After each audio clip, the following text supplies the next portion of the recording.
de ti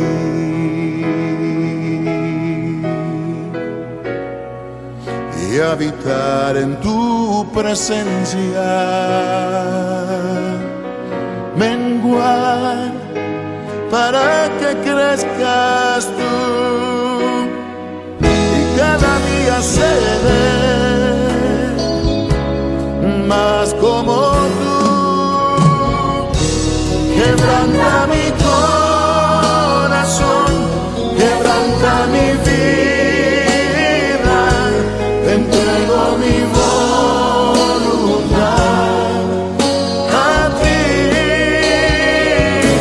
Todo lo que soy, Señor, todo cuanto tengo es tuyo. Yo quiero menguar para que crezcas tú.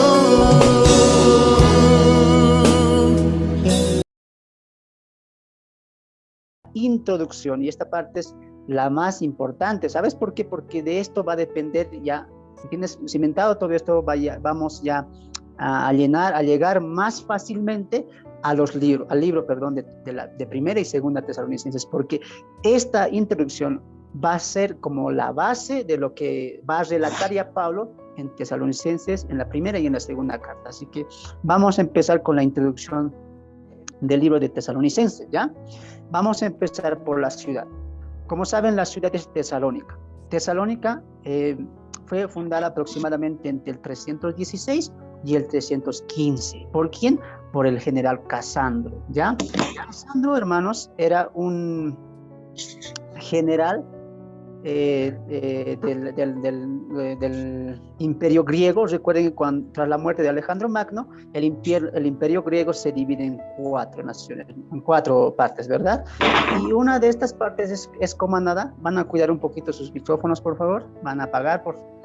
Entonces, este general Casandro es uno de los generales. Cuando Alejandro Magno muere, el reino griego se divide en 4, y ya uno de estos generales es Casandro, ¿ya? Entonces, este general Casandro es el quien funda la ciudad de Tesalónica. ¿En qué año? En los años 316 y 315 antes de Cristo, ¿ya? El nombre de Tesalónica, hermanos, fue puesta por este general. Ahora, se rumora, tanto por los eruditos, que el nombre de Tesalónica fue principalmente colocada por la esposa de este general, y esta esposa era hermanastra de lo que es Alejandro Magno, y esta mujer tenía el nombre de Tesalónica. Entonces, en memoria de la mujer, de su mujer, del general Casandro, es el cual pone este nombre a la ciudad de Tesalónica. Ahora, recordaremos también que ya para la época en la cual se está empezando la obra del apóstol Pablo, todavía el imperio o el mundo de ese entonces era una nación greco-romana. Todavía se estaba pasando de los griegos a los romanos. Estaba empezando ese poderío romano también para la época en la que se escribe la carta a los tesalonicenses. Podríamos decir, como lo dicen muchos historiadores, que era una época, una historia en la cual Grecia y Roma como que están todavía compartiendo religión, estado social y todo eso, ¿no? Por muchos historiadores lo dicen, un imperio greco-romano, ¿no?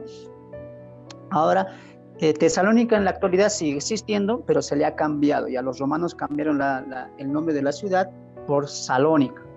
Y hasta ahora en la vieja Turquía sigue existiendo esta ciudad con otro nombre, Salónica, ¿no? Ahora, para la época, el mundo antiguo, se manejaba lo que es provincias, y cada provincia tenía su capital, y una provincia podía tener muchas ciudades, pero tenía una ciudad capital. En este caso, la ciudad capital es Tesalónica. ¿Pero de qué provincia? De Macedonia, ¿ya? Pablo va a llegar a Macedonia, y la ciudad capital es Tesalónica, ¿ya? Dentro de la provincia de Macedonia está Filipenses, está Colosenses, y también va a estar lo que es Berea. En un momento vamos a entender eso, ¿ya? Entonces, recuerden eso, ¿ya? Tesalónica hoy sigue siendo Salónica, cambiado por los romanos, hasta el día de hoy en la vieja Turquía. Ahora, veíamos que también que Tesalónica es capital de Macedonia para el mundo antiguo en ese entonces. Era una ciudad donde no solo primaba el intercambio de comercio, sino que también se intercambiaban ideologías. Eso era lo interesante en Tesalónica, porque era una ciudad comercial, al igual que Corinto, pero en Tesalónica como no era tan cerrado solamente al comercio, sino que a la vez que el comercio, que de muchas ciudades lejanas, venían a comercializar productos en Tesalónica, así también venían, ¿qué cosa? Ideologías diferentes, religiones diferentes, pensamientos diferentes, y los tesalonicenses lo aceptaban todo, ¿no? En el sentido de que estaban abiertos a escuchar nuevas ideas. Entonces, Tesalónica era un lugar comercial, sí, no solamente que se intercambiaba productos, sino también que se intercambiaba ideas, pensamientos, filosofías de hombres y mujeres que venían a la ciudad de Tesalónica, como también salían de la ciudad de Tesalónica. Eso es muy interesante. Tenían uno de los comercios más visitados juntamente con Corinto, en su puerto cerca del mar Egeo, que es donde ahí estaba situada Tesalónica, y es por eso que fue una ciudad muy, pero muy comercial, ¿ya? Tanto así que uno de los generales, Casandro, hizo ahí su imperio, ¿no? En Tesalónica para ese entonces. Ahora, yendo un poquito al trasfondo, a lo que son los ciudadanos de Tesalónica, vamos a ver, hemos visto la ciudad, cómo se ha fundado, en qué año, quién, por qué el nombre, y hasta el día de hoy cómo está la ciudad de Tesalónica, ¿no? Pero viendo un poquito, saltando un poquito a los habitantes de Tesalónica, tendríamos que decir que Tesalónica estaba habitada para ese entonces por, mira, escucha, 50% de judíos, 30% de griegos y 10% de romanos. O sea, mira, estamos hablando de una época como unos 50 al 51 después de Cristo. Y recordemos que para cuando Cristo viene, ya Roma estaba tomando posesión del mundo antiguo, ¿no ves? Entonces, en Tesalónica, como era una ciudad donde ya uno de los imperios en las cuales se dividió el imperio de Alejandro Magno, hizo su fortín, en este caso el general Casandro, tendría que haber muchos, pero muchos griegos, ¿sí o no? Pero, sí, entonces es interesante notar la división del pueblo ahí, de las personas. 50% judíos, eran muchos, pero muchos judíos que ya habían erradicado a Tesalónica, ¿no? A Macedonia, exactamente, a la provincia. 30% griegos y 10% romanos. Y otro 10% eran personas de otras regiones, de otras naciones, ¿no? Ahora, ¿por qué Roma todavía no estaba todavía gobernando todo esto? Porque el gobernar de Roma, hermanos, el mover de Roma es un mover muy inteligente. Y me llamaba la atención mucho cuando empezaba a estudiar esto de la introducción, en el sentido de que, ¿por qué había tan pocos romanos y ya Roma estaba impartiendo todo lo que son sus religiones, sus costumbres, sus políticas, su metodología, su pensamiento? Y es interesante notar en la historia, si tú analizas la historia, que a diferencia de los babilonios, de los asirios, de los persas, de los griegos, Roma tuvo un distinto tipo de trato con las naciones a las cuales estaba él gobernando y sometiendo. Por ejemplo, los babilonios, los persas y los griegos, la manera en que tomaban las naciones era ya a la fuerza, matando, violentando. Tenían que ellos implantar su doctrina, sus pensamientos, su religión, sus dioses, pero ellos lo hacían a la mala. Lo hacían a la mala, era a la violencia. O aceptas la religión que nosotros profesamos o va a haber castigo. ¿Te das de cuenta? Era un obrar, era una manera de manejarse de una manera violenta, tanto los babilonios como los persas, los asirios e incluso los griegos. Pero lo interesante, hermanos, en la historia de los romanos es que ellos no lo hacían de esta manera. Lo hacían de una manera muy inteligente. ¿Sabes cómo? Plantaban una aldea pequeña en cierto lugar. Y eso es lo que se va a hacer aquí en Tesalónica y también se va a hacer en los Efesios y en muchos lugares en los que Pablo va a visitar. ¿Cómo es que se estaba expandiendo el imperio romano? No solamente el imperio, sino su ideología, sus costumbres y sus dioses. Es que ellos no obligaban, no decían o aceptas esto, o crees esto, o si no hay castigo. No, ellos inteligentemente, ¿qué es lo que hacían? Dentro de una provincia, en este caso Macedonia, ellos han implantado una pequeña colonia de romanos y poco a poco esa colonia iba extendiendo su pensamiento a los otros, su ideología a otros, su cosmovisión a los demás y también su religión, todas sus creencias. ¿Te das de cuenta? No los sometían de mala manera, sino que inteligentemente, aquí ponemos, no sé, qué sé yo, 20 romanos, hagan su aldea, tengan su familia y empiecen a colonizar y empiecen a cambiar las perspectivas, las cosmovisiones de las demás personas. Es interesante entender eso. ¿Sabes por qué? Porque también nos va a ayudar a entender un poco lo que es la teología, ¿sabes? Del final de los tiempos, que ya Pablo va a hablar en Tesalónica. Porque si tú recordarás, la estatua de Nabucodonosor, ¿recuerdas? El último gobierno es el de Roma, pero dice que los pies estaban mezclados, parte de hierro, que es el imperio romano, y parte de barro. O sea que el imperio del anticristo, mira cómo la historia va tomando forma ya en cuestión de los últimos tiempos. Y dice que el imperio del anticristo tendrá una mezcla de hierro. Y eso no es solamente la única manera, el único dato que tenemos, que tendrá algo de Roma, el imperio del anticristo. Es más, en las 70 semanas el profeta Daniel lo que dice es que el pueblo de un príncipe que ha de venir, y claramente está apuntando al imperio romano. Tanto así que muchos eruditos dicen que muy posiblemente el anticristo sea romano, ¿no es cierto? Con descendencia judía, sí, pero que tenga trascendencia romana. Muchos al estudiar las 70 semanas piensan que Roma va a levantarse nuevamente, ¿no? Entonces, pero por el cuadro que tenemos, no solo de Daniel, sino también de Pablo en Tesalonicenses y también del apóstol Juan en Apocalipsis, yo me inclino más, hermanos, no a que va a haber un levantamiento del imperio romano, sino que el obrar del anticristo va a ser de esa manera, tácticamente, inteligentemente, astutamente, como ha gobernado el imperio romano. Si tú lees la historia de los romanos, es interesante cómo ellos han empezado a gobernar el mundo. No lo han hecho de malas, sino con alianzas, con regalos, con pacificación. Y dime tú si el anticristo no va a venir así también. El primer sello, quien es el anticristo, es un caballo, es un jinete, el cual tiene arco pero no tiene flecha. ¿Qué está mostrando ahí? Que quiere paz, ¿no es cierto? Y Daniel complementa eso diciendo que hará pacto con muchos y muchos creerán la mentira, ¿no es cierto? Será un hombre entendido en enigmas, ¿no es cierto?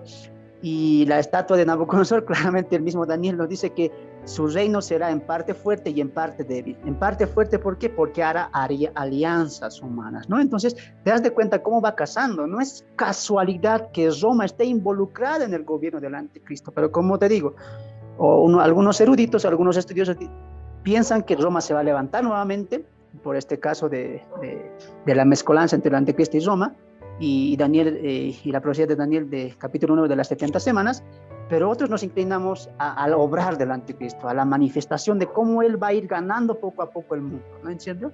Entonces ahí poco se está repitiendo la historia en cómo Roma empezó a conquistar el mundo antiguo y cómo el anticristo conquistará ya el mundo preparado ya para destrucción en los 7 años de tribulación. Mira cómo se va casando la historia también, ¿no? Entonces, algo similar estaba pasando ya en Tesalónica para la época. Los romanos estaban poco a poco extendiendo su cosmovisión a los demás, tanto griegos como judíos, como otras naciones que tenían otro tipo de doctrina, porque incluso ahí va a haber, para la época, había religiones antiguas, como Egipto. Había también gente que todavía estaba adorando a Isis y a Osiris, y es una religión pagana del pueblo egipcio, que ya para la época era antiguo, pero mira cómo Tesalónica, pues te decía, albergaba muchos pensamientos. No solamente había griegos, no solamente había judíos, también había, ¿qué cosas? Romanos y otras personas de otras culturas que también estaban incorporando ahí pensamientos filosóficos y cosmovisión distinta, ¿ya? Ahora, la ciudad en sí era una ciudad helenista, netamente helenista. Cuando hablamos de helenista, lo que te decía, una mezcolanza entre lo griego y entre los romanos. Mayormente venían de los helenistas, los dioses griegos, que empezaban ya a incitar a la gente a poder venerar a los dioses griegos, que ya para la época también estaba sufriendo eso en Tesalónica también. La religión de ellos mayormente era el judaísmo. Los dioses griegos también, pero había una variedad, como les decía, tanto de dioses antiguos como en este caso los egipcios, que aún prevalecía lo que es el culto a Isis y a Osiris, ¿no? Es interesante ver que Pablo se compara con varios de los predicadores, y es interesante porque en Tesalonicenses, en la primera carta, Pablo diría, ustedes recibieron la palabra no como otras la traen. Esta es palabra de Dios. Ustedes creyeron en esta palabra, porque Pablo hace la comparación. Pablo para la época no era el único predicador que estaba predicando acerca de una deidad. Había hombres y mujeres que estaban predicando, anunciando a una divinidad que ellos tenían. La cosmovisión en Tesalónica era muy, pero muy controversial, al igual que la va a ser en Corinto. Pero Pablo no es que ve, aquí hay mucha dificultad para predicar. Pablo ve una luz para anunciar a Cristo en Tesalónica, y es muy importante ver eso. Pablo ve la diversidad. Mira, estos creen en esto, estos creen en lo otro, este grupo cree en esto, otra cosa, pero Pablo dice, bien aquí, yo voy a predicar de Cristo, y empieza a transformar a la iglesia de Tesalónica. Entonces, Pablo no ve una dificultad, Pablo ve una oportunidad entre los tesalonicenses, y más cuando hay un tipo de pensamientos cruzados, entremezclados, en cuanto a la religión de cada persona. ¿Ya? Ahora, hablando de los datos del libro, hemos visto un poco acerca de la ciudad, hemos visto un poco de las personas que habitaban Tesalónica, y ahora vamos a ver un poco del dato del libro de Primera Tesalonicenses. Como saben, quien escribió la carta a los tesalonicenses es el apóstol Pablo. ¿Cuándo lo escribió? En su segundo viaje misionero, juntamente con Silas, ¿ya? Muchos eruditos afirman que esta es la primera carta, y de verdad, de la cantidad de eruditos y de la cantidad de hombres que han estudiado la palabra de Dios, todos concuerdan que Tesalonicense es la primera carta escrita del apóstol Pablo, ¿ya? Pero tú puedes decir, pero hermano, en mi Biblia aparece Romanos. Sí, pero recuerda una cosa, la Biblia no está en orden histórico, hablando de cronología, no está ordenada históricamente, ¿ya? Pablo escribe, de las 3 epístolas que él escribe, Tesalonicenses es la primera en ser escrita, ¿ya? Es la primera en ser escrita. No estoy diciendo que es la primera iglesia que edifica, ojo, estoy hablando de la primacía en el sentido de escritura. Es la primera carta que escribe el apóstol Pablo. ¿Cuándo? En su segundo viaje misionero, ¿ya? Un aproximado sería entre los años 50 y 51 después de Cristo. Ahora, para que entiendas un poquito lo que va a pasar, es que la carta de Pablo a Tesalonicenses, con la segunda carta a la misma iglesia, tiene una diferencia de meses.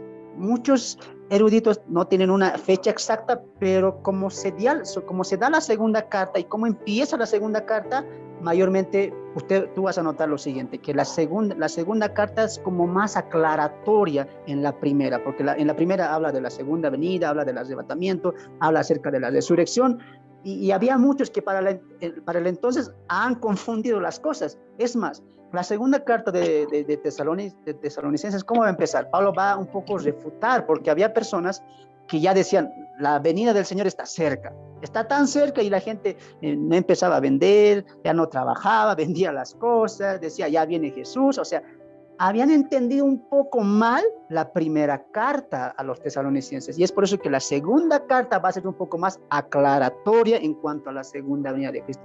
Por eso, hermanos, esto está muy, pero muy edificante, así que ahí más o menos que se van conectando. No pienses que Pablo escribe la carta a los tesalonicenses y después de 20, 5, 4, 3 años escribe la segunda carta. No, va a durar un tiempo en meses, simplemente separan meses, aproximadamente 4, exagerando 6 meses, en que se escribe la segunda carta a tesalonicenses también, ¿ya? Con el mismo propósito, pero en este caso aclarar la primera carta, porque muchos lo habían confundido. ¿Qué año hemos dicho? 50 y 51 después de Cristo. El lugar donde se escribe es en la ciudad de Corinto, y esto lo vas a entender cuando vamos a ver ya el marco histórico de cómo se está dando el viaje misionero de Pablo, que ahorita vamos a entrar en eso, ¿ya? Pero ¿desde dónde escribe el apóstol Pablo la primera carta a los tesalonicenses? Es desde la ciudad de Corinto, ¿ya? La cual fue edificada y fundada también por el mismo apóstol Pablo, quien es también que edifica y cimienta la iglesia en Tesalónica, ¿ya? El mismo Pablo, desde Corinto, escribe la carta a los tesalonicenses. Ya lo vas a entender por qué, ¿ya? Vamos a ir viendo más adelante todo eso, ¿ya? Hasta ahí, hermanos, vamos a recapitular, porque sé que a veces estos datos nos confunden y es necesario también el repaso. Para empezar, hemos hablado de la ciudad de Tesalónica, ¿no es cierto? ¿Fundada por quién? Por uno de los generales de los 4 reinos en el cual se divide el imperio de Alejandro Magno, en este caso el general Casandro, quien hace su fortín en Tesalónica, especialmente en la ciudad de Macedonia, en la provincia de Macedonia, ¿ya? Estaba casado con la hermanastra de Alejandro Magno, y es por tal motivo que él coloca el nombre de Tesalónica a la ciudad, ¿ya? Hoy la ciudad existe, sí, está en la vieja Turquía y tiene el nombre de Salónica, nombre que los romanos lo han colocado después que ya el imperio griego se fue extendiendo poco a poco, ¿no?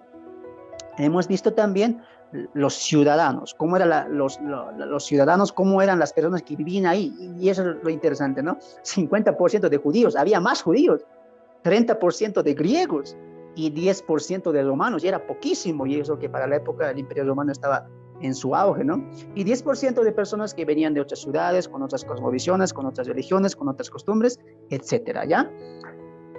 Y veíamos también ahí que Pablo ve una ciudad confundida, alborotada, en el sentido de que estaban con una cosmovisión diferente, entrecruzada. Otros pensaban esto, otros pensaban lo otro. Estos eran judíos, estos eran griegos, helenistas, los otros decían romanos. Los otros, incluso había gente que creía todavía en el culto a Isis y Osiris, trayendo una cultura egipcia. O sea, Pablo dije, aquí hay un buen lugar. Pablo no ve una dificultad, aquí hay oportunidad para presentar a Cristo. Y eso es lo bueno que hizo él. Y Dios también lo fue guiando, porque así se formó la iglesia en Tesalónica. Los datos de libros veíamos que fue escrita por el apóstol Pablo en su segundo viaje misionero juntamente con Silas. Muchos eruditos afirman que es la primera de las cartas escritas por el apóstol Pablo. De las 13 cartas, la carta a los tesalonicenses es la primera carta escrita por el apóstol Pablo, ¿ya? Entre el año 50 y 51 después de Cristo. El lugar de donde se escribe, recuerden, es desde Corinto. Pablo pasa Filipenses, pasa Tesalónica, pasa Berea y llega a Corinto. Y desde Corinto escribe la carta a los tesalonicenses. Y ahorita vamos a entrar en el trasfondo de la historia, ¿ya? No te preocupes. La audiencia de la iglesia en Tesalónica, la cual fue edificada por el mismo apóstol Pablo, era mayormente de gente griega. Y escuche lo que voy a decir, porque esto va a abrir mucho el entendimiento a entender las dos cartas. ¿Sabes por qué? ¿Qué hemos dicho al principio? 50% de judíos, 50% de judíos, o sea, compatriotas del apóstol Pablo y de Silas. O sea, ahí tú rápidamente podemos pensar, no, Pablo va a llegar allá y los judíos le van a extender la mano, predican las sinagogas, es más, evangelicemos a todos, van a pensar, pero no. ¿Sabes por qué la carta de Tesalonicenses dice, por ejemplo, el apóstol Pablo, ustedes recibieron el evangelio en medio de gran tribulación, en medio de gran oposición? ¿Sabes por qué? Porque los más grandes opositores, y ahorita lo vamos a ver, eran los judíos. De los judíos que estaban radicando en Tesalónica, que era casi el 50% de la población, todos, absolutamente todos, dieron la vuelta al apóstol Pablo. Ahora entiendes, y ahorita vas a entender el trasfondo, porque ahorita vamos a entrar episodio por episodio como una novela, pero ahora vas a entender que había gran oposición. Entonces la iglesia en Tesalónica empieza a generar principalmente con griegos y con muchos romanos también, y personas externas a otras naciones. Así se va empezando. Es la primera iglesia completamente llena de gentiles. No vamos a decir que no había ningún judío, pero eran más gentiles ahí, en especial los griegos. Y Pablo va a aclarar totalmente eso en su carta a los tesalonicenses. Entonces, ¿quiénes estaban haciendo la oposición? ¿Quiénes decían no, que no, que no? ¿Quiénes decían hay que votar, hay que matar al apóstol Pablo y a Silas? ¿Quién? Los mismos judíos que no aceptaban el evangelio de un propio judío, ¿ya? Eran celosos de eso, y ahorita vamos a entrar en materia de eso, ¿ya? Así que recuerda, la audiencia de la carta de los tesalonicenses eran mayormente personas que habían dejado eso. ¿Sabes por qué? Y este dato más te voy a dar.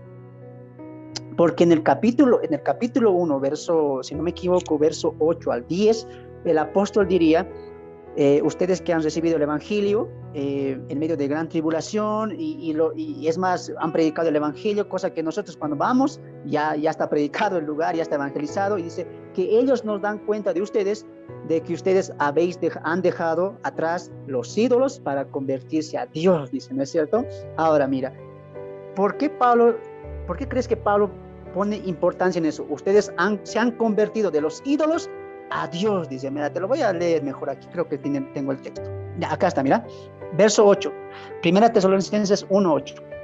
Porque partiendo de vosotros ha sido divulgada la palabra del Señor, no solo en Macedonia y en Acaya donde estaba Corinto, donde Pablo estaba radicando actualmente al escribir la carta, sino que también en todo lugar vuestra fe en Dios se ha extendido, de modo que nosotros no tenemos necesidad de hablar nada. Había habido un trabajo evangelístico por parte de los hermanos de Tesalonicenses, que no solamente se han quedado en Acaya, no solamente se han quedado en Macedonia, han salido a otros lugares. Y eso es lo interesante, ¿no?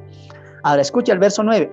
Porque ellos mismos, o las personas que los hermanos de Tesalónica han evangelizado, dice, porque ellos mismos cuentan de nosotros la manera en que nos recibisteis y cómo os convertisteis de los ídolos a Dios. Ahora mira, ¿sabes por qué? ¿Por qué pensamos que la iglesia en Tesalónica eran más griegos, más romanos? Porque ¿quiénes estaban adorando a ídolos falsos? ¿Los judíos? No, pues los judíos son monoteístas, ellos adoraban al Dios, aunque de mala manera, aunque de un conocimiento muy, pero muy pequeño de lo que es Dios, pero adoraban a Dios, guardaban el sábado, eran judíos, con las costumbres judías. Pero Pablo aquí dice que ustedes, los que han salido a predicar, los que han salido a evangelizar, más allá de Macedonia, más allá de Acaya, ustedes se han convertido ¿de qué?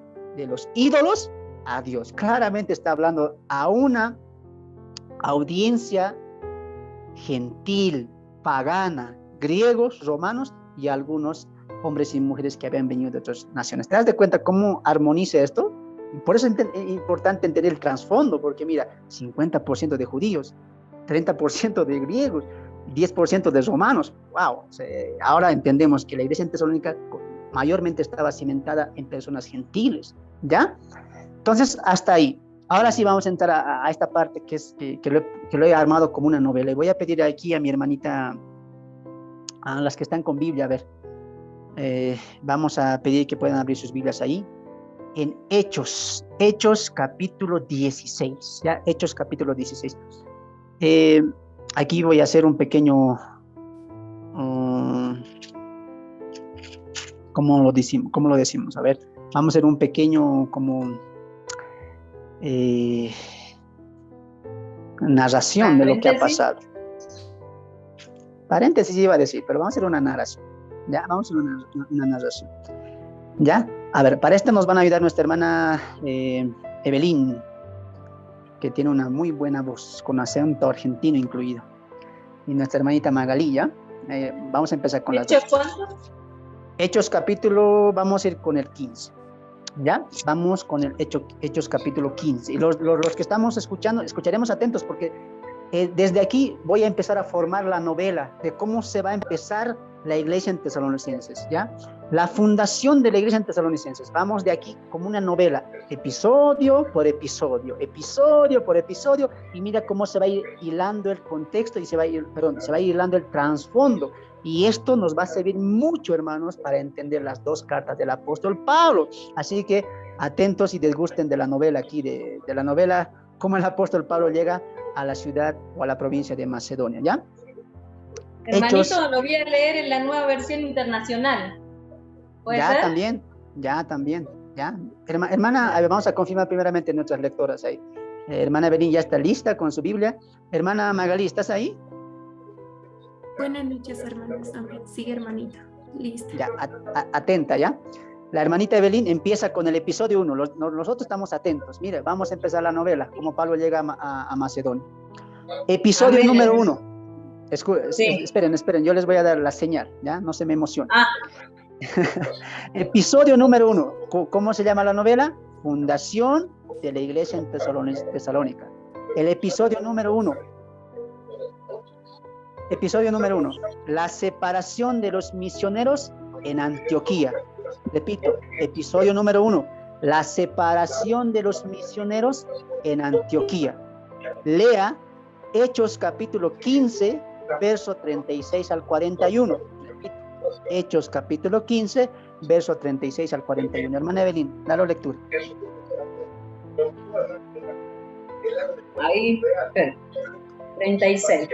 Bueno. ¿Se escucha, Sí, se escucha.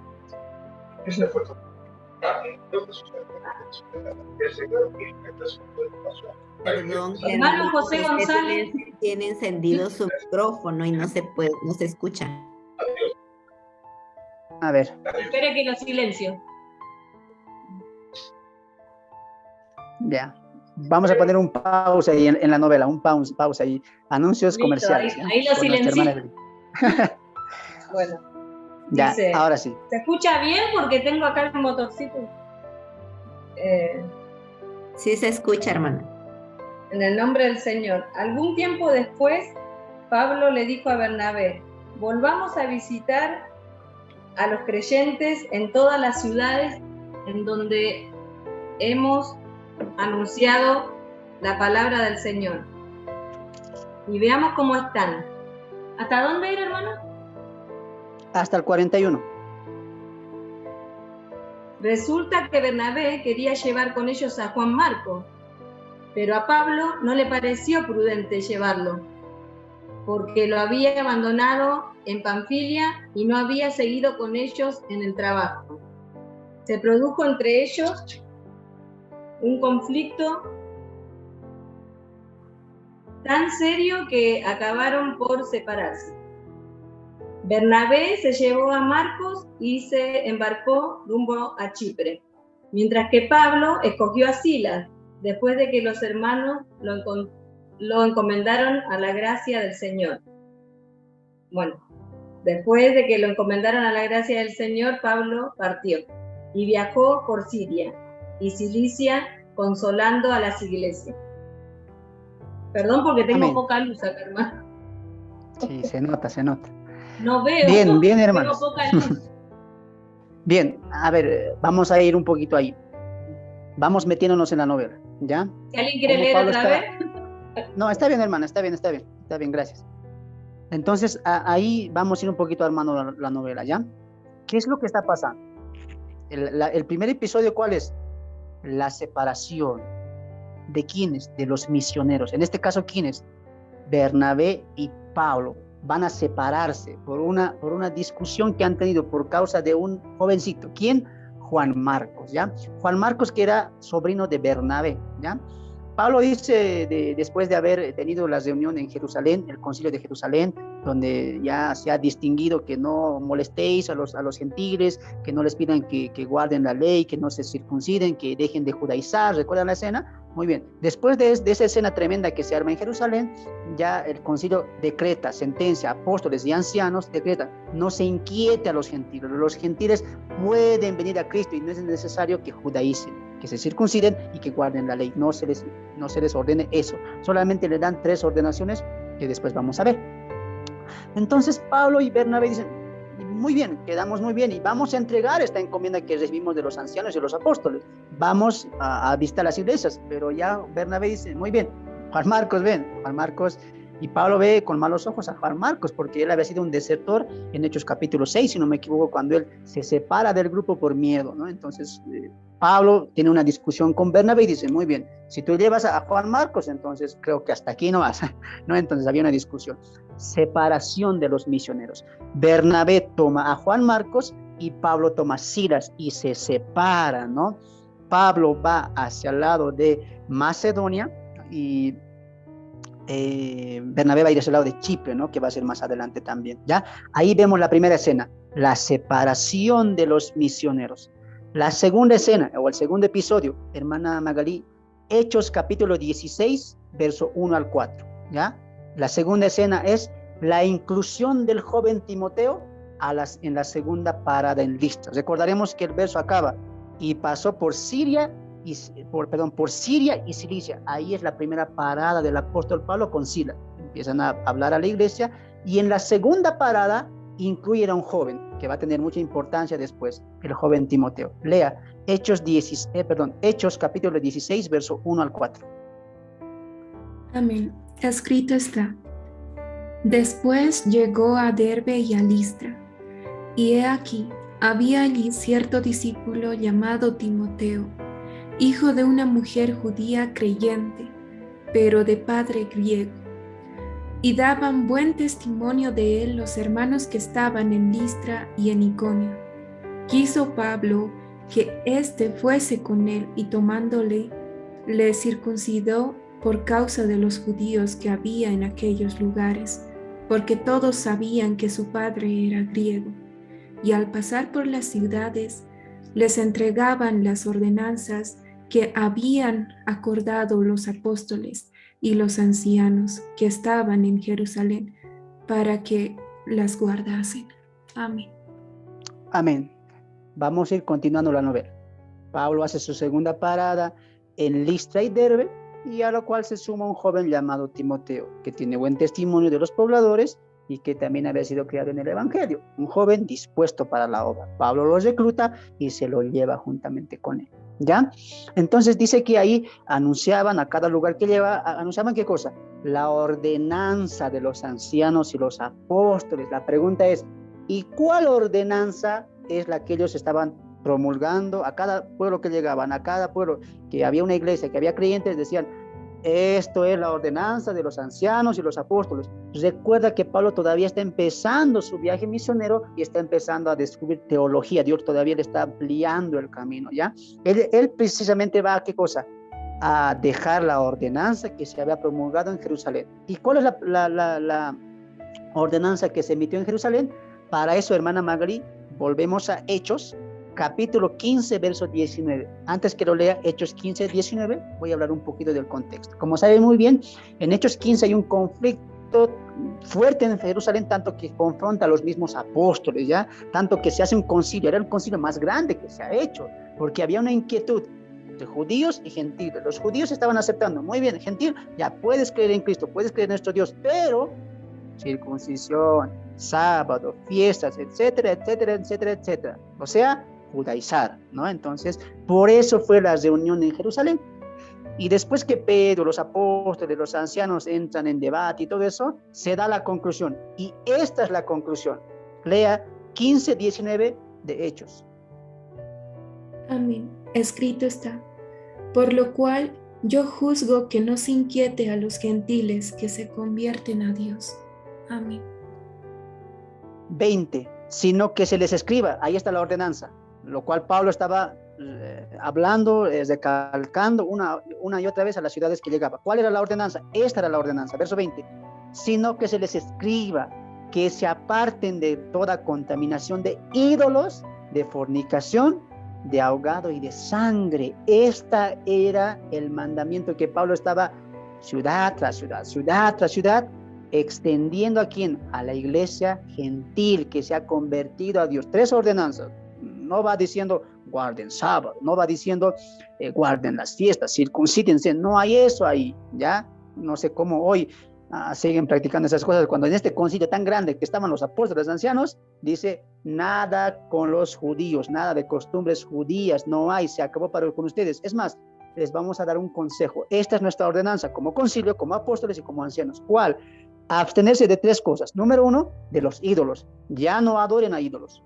No. Ídolos, negativo. Basta de eso. Empiezan a botar sus estatuas, todas esas cosas. Ya no adoren más. Solamente adoren a Dios. ¿Qué más? El segundo era, apártense de la fornicación. Relaciones sexuales no permitidas o no aceptadas dentro del reglamento de Dios. ¿Ya? ¿Qué más? De ahogado y de sangre. Ahí se está hablando de que no coman animales que aún tengan sangre, o animales que hayan sido ahogados y después se lo coman, ¿no ve? O animales que han sido sacrificados a los ídolos, ¿ya? Eso está prohibido comer, está diciendo el apóstol Pablo, perdón, el concilio está diciendo al apóstol Pablo y a Bernabé. En ese entonces ustedes vayan y digan este mensaje.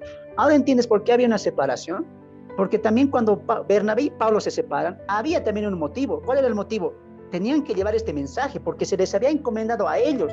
Si tú lees el contexto de Hechos 15, dice, encomendemos a 2 varones, dice. ¿Y quiénes van a ser?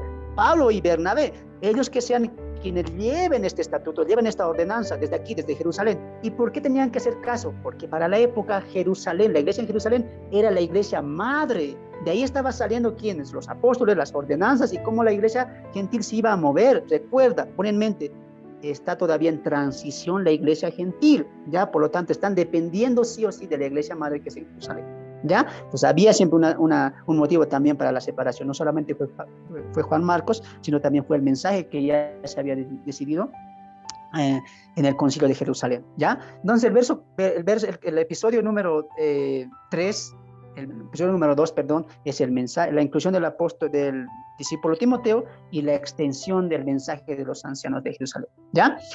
Vamos al versículo 4 y 5, a ver, no sé si hermana Evelyn, ya está bien tu audio, ya prendió la luz.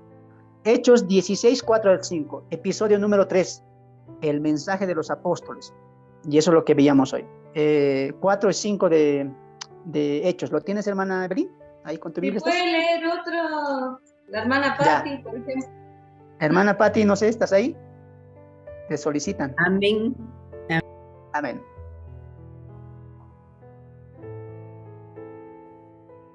Hechos capítulo 16, verso 4 al 5.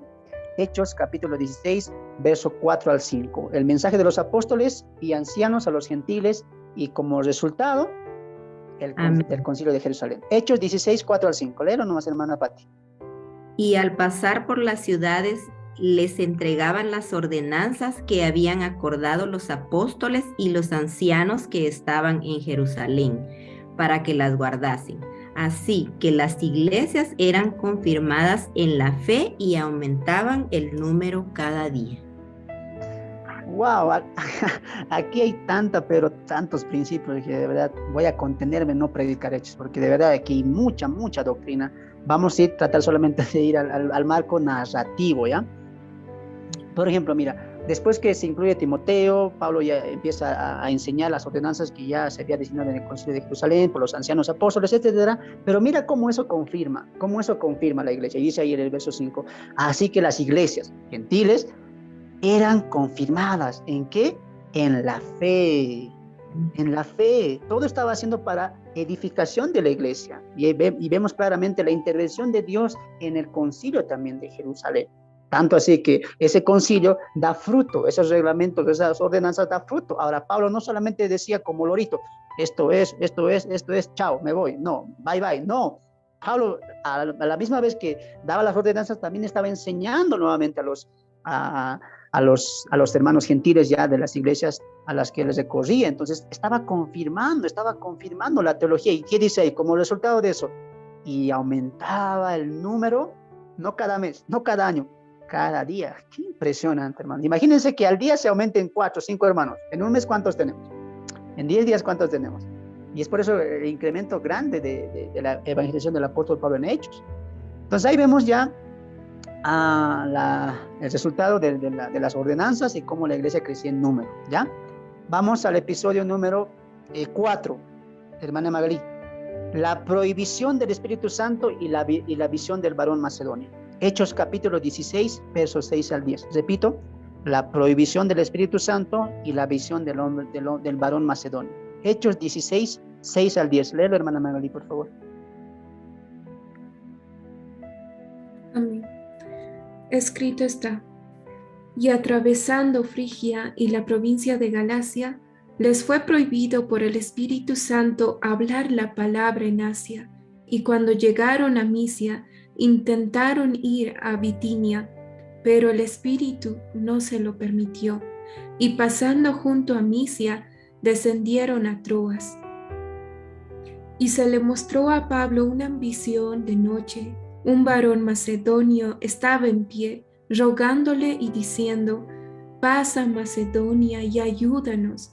Cuando vio la visión, enseguida procuramos partir para Macedonia, dando por cierto que Dios nos llamaba para que les anunciásemos el Evangelio. Amén. Amén. Amén. Entonces vemos aquí una cosa, la prohibición del Espíritu Santo. Pablo tenía pensado ir a Asia. ¿Y en Asia quiénes estaban? La Odisea, Efesios, también estaba la ciudad ahí de las 7 iglesias del Apocalipsis a las que el Señor Jesucristo va a escribir en Apocalipsis 2 y 3. Entonces se le prohíbe al Espíritu Santo: no, aquí no vayas. Él tenía pensado ir, tenía pensado evangelizar, pero lo va a hacer en su tercer viaje misionero. Ya eso lo vamos a ver más adelante. Pero él empieza ya con una meta: voy a este lado, porque Pablo estaba viniendo, vamos a poner así, me gustaría tener ahorita un mapa, pero a ver si más o menos entiendes por dónde estoy yo partiendo. Pablo parte de este punto, que es Antioquía, se separa con Bernabé. Bernabé va por aquí, Pablo está yendo por allá, incluso pasa por su ciudad que es Tarso, ¿ya? Llega y está a punto de visita, como dijo aquí, Derbe y Listra, y está ahí cerca y quiere pasar a Asia. Y el Espíritu Santo le dice, no, voy al otro lado, tampoco. La única opción que le quedaba es seguir. Y si va a ir siguiendo, va a llegar a la provincia de Macedonia. Y mientras Pablo está preguntándose, qué sé yo, pero ¿por qué Dios me prohíbe? Yo quiero ir y todo eso, le aparece una visión. Dice, una visión de noche, ¿quién? Un varón macedonio. Estaba en pie, dice, ¿no? Rogándole y diciéndole, pasa Macedonia, invitándole, ven. Eso era una súplica. Claramente en la visión de este varón macedonio estaba orando, estaba pidiendo al apóstol Pablo, por favor, ven a Macedonia. Y añade aquí Lucas en la narración, ¿y qué pedía? Ayúdanos, wow, ayúdanos. O sea, estaba pidiendo como una especie de socorro, de sustento. Ven, ayúdanos, estamos en dificultades, hay algo que tú puedes hacer por nosotros. Ven. Pablo rápidamente entiende, esta es una visión de Dios. Y Dios nos está mandando a Macedonia. Y ahí es cuando Pablo empieza a ir a la provincia de Macedonia, ¿ya? Ahí vemos la visión del varón de Macedonia. Vamos, continúa.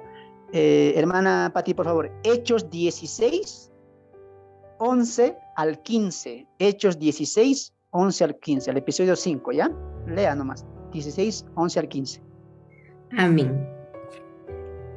Zarpando pues de Troas, vinimos con rumbo directo a Samotracia y el día siguiente a Neápolis, y de allí a Filipos, que es la primera ciudad de la provincia de Macedonia, y una colonia, y estuvimos en aquella ciudad algunos días.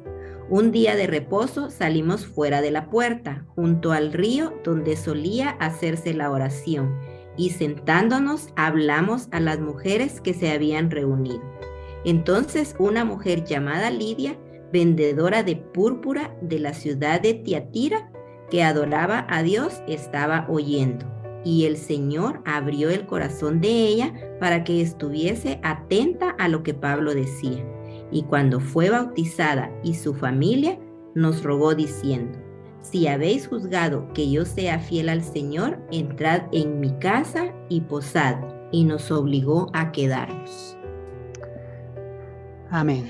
¿Cómo continúa esta novela? ¿Cómo continúa esta historia de Pablo llegando a Macedonia?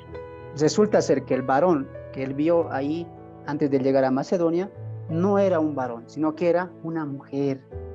Y Pablo dice, tuvimos que ir a Macedonia, y al primer lugar que llegamos, zarpamos de Troas, vinimos rumbo directo a Samotracia, y al día siguiente a Neápolis. Y mira, y de allí a Filipos. Pablo llega a la ciudad de Filipenses o a la ciudad de Filipos, ¿ya?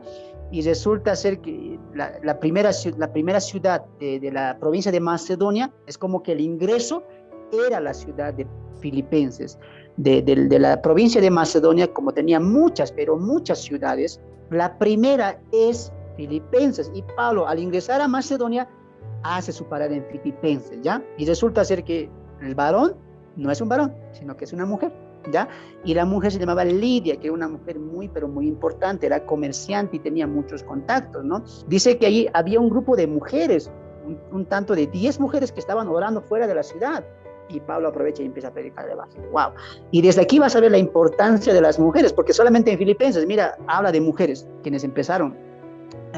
La iglesia en Filipenses, lo saben muy bien por el contexto en Filipenses, cuando hemos estudiado el libro, eran mujeres, y es importante aquí la inclusión de las mujeres. Wow. Lidia, siendo una mujer, ella es la que extiende el evangelio, la que extiende la predicación, y Pablo dice, hay un hombre. Yo me imagino que dijo Pablo, mira, hay un consiervo, seguramente le voy a instruir, le voy a enseñar, debe ser alguien, pero no, resulta ser una mujer. Y mira cómo Dios no hace excepción de personas en cuanto a la predicación del evangelio, para la extensión del evangelio. Las mujeres también pueden predicar a otros, animar a otros, porque esta mujer no es que levantó una iglesia, ella fue y predicó, ella fue y dijo, mira, hay una persona que habla de Cristo, y ese Cristo es vida, es la verdad, y él empezaba a hablar de Cristo, y empezaba a confiar. Dice el texto ahí que Dios abrió su conocimiento para que entienda lo que Pablo decía. ¿Y qué dijo Pablo? ¿Levanten una iglesia? No. ¿Qué dijo? Cristo es el camino, la verdad y la vida. Él es el Cristo, el Mesías, el Hijo de Dios. ¡Wow! Suficiente para ella y creyó. ¿Te das de cuenta? Y ella empezó a extender la noticia de que Cristo es el Mesías, el Rey, el único Dios, ¿no? Entonces, algo similar pasó también con la mujer samaritana, si no me equivoco, cuando Jesús le dice, trae a tu marido. La mujer dice, no tengo marido. Muy bien, has dicho la verdad, porque no tienes marido. Y el que tienes ahora no es. Y la mujer se sorprende, ¿sí o no? Y la mujer, ¿qué hace? Empieza a hablar a todos. Mira, me habló como profeta. Él es el profeta, él es el enviado. Y empieza también a hablar de Cristo. Tanto así que esa mujer samaritana reúne tan grande cantidad. Y la cantidad de gente que reúne basta, porque a Jesús ni siquiera le dejan respirar. Entonces, vemos la importancia también de las mujeres en este caso, ¿no? Entonces, Dios puede utilizar. En este caso, utilizó a Lidia y a las demás mujeres para la predicación del Evangelio. Vemos ahí cómo Pablo está entrando con el Evangelio, ¿a dónde? A Macedonia. ¿Dónde empieza? En Filipos, la iglesia en Filipenses. ¿Ya? Continuamos con la novela. Hermana Magali, Hechos, continúa ahí. Hechos, capítulo 16, verso 16. Vamos a leer hasta el 18. Hechos 16, verso 16 al 18.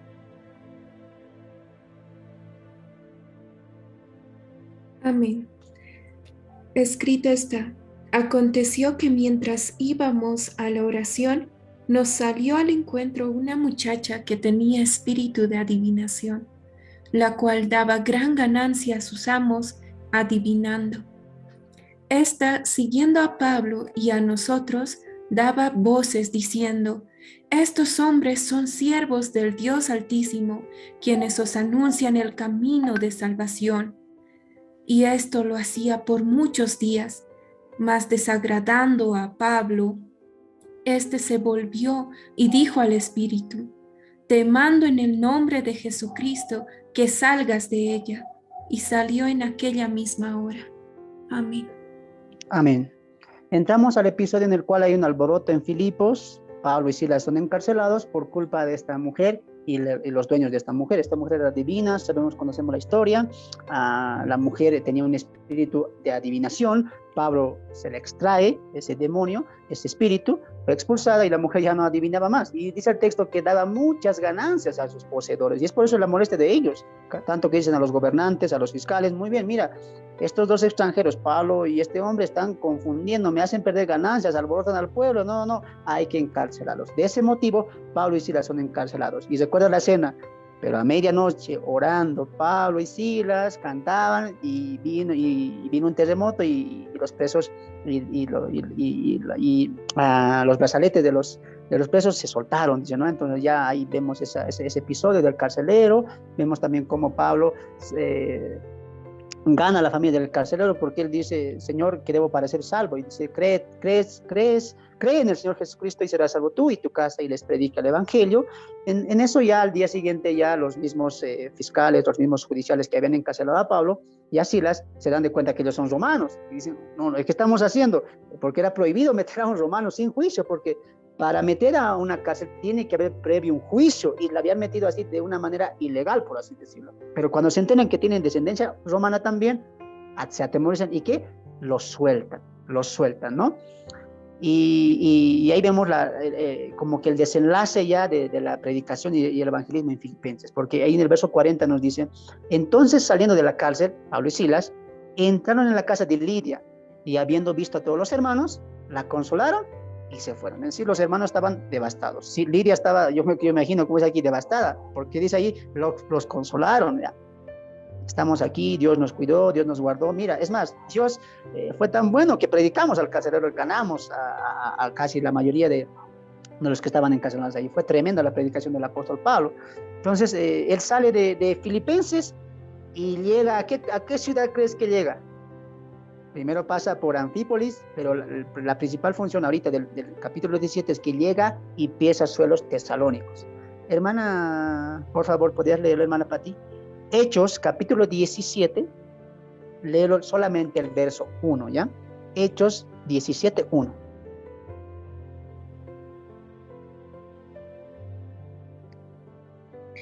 Amén. Pasando por Anfípolis y Apolonia, llegaron a Tesalónica, donde había una sinagoga de los judíos. ¿Dónde llegan Pablo y en este caso Silas? ¿Qué dice ahí? A una sinagoga judía. ¿Ya? Entonces Pablo pisan tierra tesalónica, suelo tesalónico, y lo primero que hacen, hay que predicar. Wow. Pablo no pierde el tiempo, no dice nos echemos, vamos a comer algo, no, va, busca así una sinagoga, allá vamos a predicar. Entonces lo primero que hacen es llegan a la ciudad y lo primero que hacen es llegar a una sinagoga judía, cumpliendo lo que él mismo dice, el evangelio es primeramente para los judíos y después para los griegos, ¿no? Ahora vamos a continuar con Hechos capítulo 17, verso 2 al 3, permítame leerlo a mí. Hechos 17, 2 al 3. Y Pablo, como acostumbraba, fue a ellos por 3 días de reposo, discutió con ellos, declarándoles y exponiéndoles por medio de las Escrituras que era necesario que el Cristo padeciese y resucitase de los muertos, y que Jesús, a quien yo os anuncio, decía él, es el Cristo. Y Pablo empieza la evangelización. Es impresionante cómo Pablo como que da el mensaje clave en cierto punto a cada persona en la ciudad en la cual él va a predicar. Porque en este caso, recuerda lo que hemos visto, había muchos judíos, y Pablo dice aquí, como él acostumbraba, entonces a cada ciudad que él llegaba, él primeramente iba a buscar judíos o sinagogas judías. Por eso en Filipenses él no encontró sinagoga. ¿Qué hizo? Y alguien le dijo, no hay sinagoga, pero mira, hay mujeres que oran fuera de la ciudad. Y Pablo no perdió el tiempo, fue a ellas y empezó a predicarles. Pero en este caso en Tesalónica, Pablo encuentra una sinagoga y empieza a predicar, a exhortar, a discutir, en este caso a debatir, a hacer apología a los judíos, presentándoles que Cristo, el que murió en la cruz, el que murió el judío, el hijo de José y María, él es el Mesías, él es el Cristo, y era necesario que muera para que nuestros pecados sean perdonados, diría el apóstol Pablo, ¿no? Entonces empezaba a hacer la predicación ahí también. Hermana Magali, puedes continuar con el verso 4, a ver, Hechos 17, 4. Amén. Escrito está, y algunos de ellos creyeron y se juntaron con Pablo y con Silas, y de los griegos piadosos gran número, y mujeres nobles, no pocas. Amén. Note la palabra y algunos. De los muchos judíos, algunos, pocos judíos creyeron. Pero más se juntaron con Pablo, pero más eran griegos piadosos. Gran número, griegos piadosos, hombres honorables, hombres que entendían, que podían comprender y que se aceptaron la enseñanza del apóstol Pablo. ¿Y qué más? Otra vez, las mujeres, ¿no? Y mujeres nobles, ahí no pocas. Cuando dice noble, está hablando de mujeres de un prestigio alto, ya que tenían como que un estatus un poco superior a los del vulgo. Entonces, había nobleza ahí. Ahora, tienes que entender algo, que en el verso 5 que ahorita vamos a leer también, va a haber un lapso de tiempo. No es que las cosas están pasando rápidas, así como yo te la estoy narrando, ¿no? Había un proceso de días, pasaron días en el cual Pablo discutía en los 3 sábados, que son casi un mes, pero también había días que estaba todavía fundamentando la iglesia de Tesalónica, ¿ya?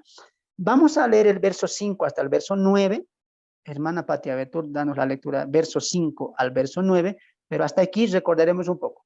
Pablo llega a la sinagoga, predica el evangelio a los judíos, pocos de los judíos se convierten, pero ya extiende el evangelio a los griegos, y dice ahí que se convirtieron, y también mujeres, no pocas, eran muchas mujeres, ya comienza a dar fruto la predicación del evangelio. Pero veamos qué pasa en el versículo 5 al versículo 9, ahí empieza el alboroto, ahí empieza lo dificultoso, y vemos cómo ya los judíos van a confrontar, van a perseguir, y van a querer parar la obra de Dios. Lea, hermana Pati, por favor, verso 5 al verso 9 de Hechos 17.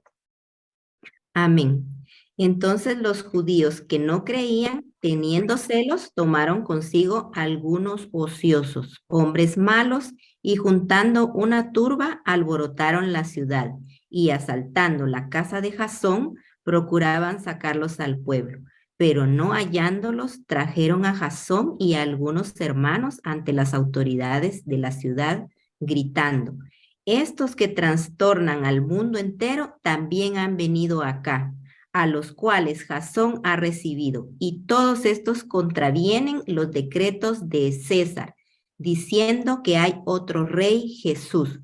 Alborotaron al pueblo de las autoridades de la ciudad, oyendo estas cosas, pero obtenida fianza de Jasón y de los demás, lo soltaron.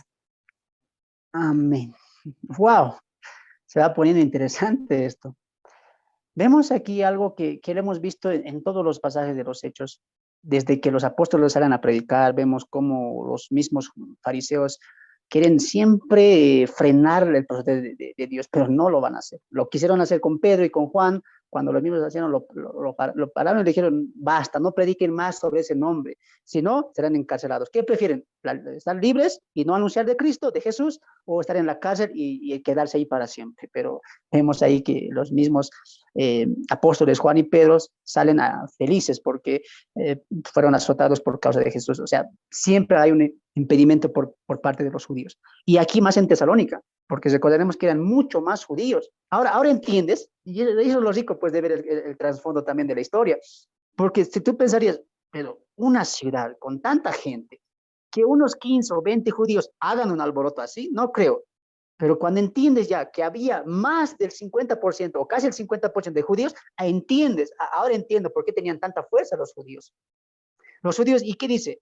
Tomaron, dice, consigo algunos, no eran muchos, algunos socios, alguien que está en la calle sin oficio, ahí seguramente alguna persona de la calle que mendigaba, le decían, ayúdenos, les vamos a dar algo, para que mientan, alboroten al pueblo, alboroten a toda Tesalónica. ¿Qué diciendo? Hay algunos aquí que osan traer otro mensaje y dicen que hay otro rey. Wow.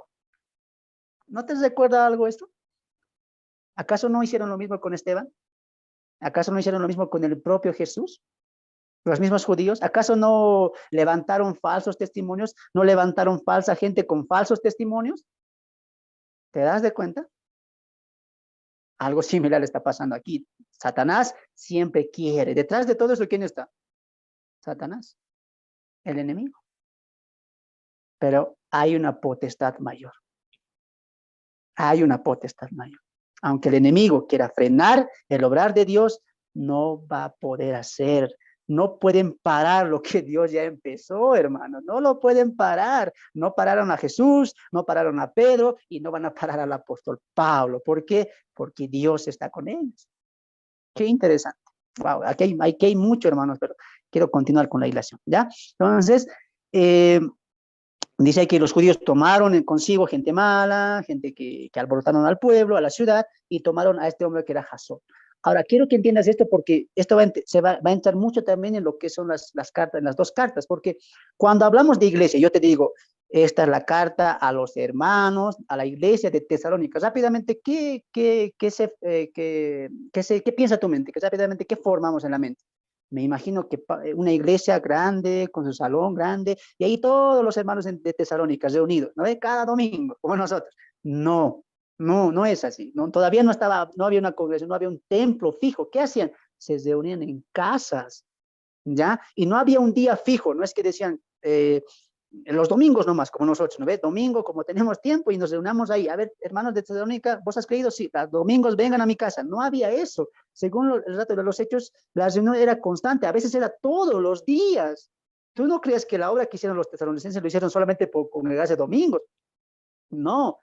Ellos tenían una reunión día por día, estudiaban, hablaban, conversaban y crecía más el amor y la edificación unos a otros.